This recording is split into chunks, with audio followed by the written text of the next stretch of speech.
$2 million प्रत्येक जहाज से ईरान वसूल रहा है। एक अनुमान के मुताबिक साल में ईरान इस प्रकार $80 बिलियन की मोटी कमाई कर लेगा। तो मोदी जी को यह बात समझ में आ गई।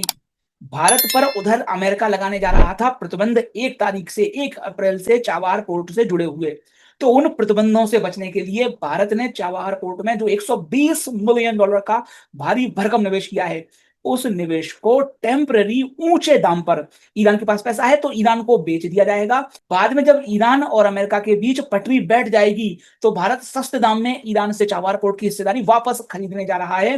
मोदी जी के इस मास्टर स्ट्रोक से चाबहार पोर्ट पर बाहर आएगी अथवा नहीं, जरूर कमेंट कीजिएगा। भले ही शेयर मार्केट के जरिए भारत में निवेश करने वाले एफआईआई भारतीय शेयर्स बेच के डॉलर बाहर ले जा रहे हों, उनके सामने आरबीआई का लेटेस्ट डेटा आया है जिसके अनुसार जनवरी महीने की तुलना में फरवरी महीने में 61% एफडीआई, जिसका पैसा भारतीय इंडस्ट्रीज में लगता है, लोगों को रोजगार मिलते हैं, उसमें एफडीआई में इजाफा आया है। $9 बिलियन के लेवल पर पहुंच गया है।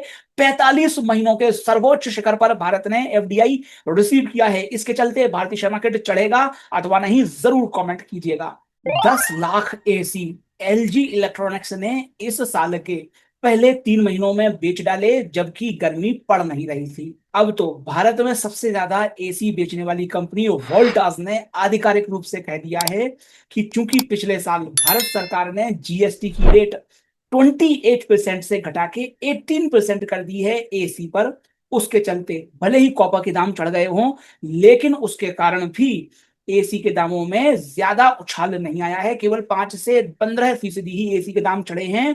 गर्मी लेकिन आसमान से टपक रही है। परिणाम स्वरूप इस वर्ष 15 मिलियन एसी बिकेंगे। पिछले साल की तुलना में 20% ज्यादा एसी बिकने वाले हैं। तो क्या एसी बनाने वाली कंपनियों के शेयर्स चढ़ेंगे? कमेंट जरूर कीजिएगा।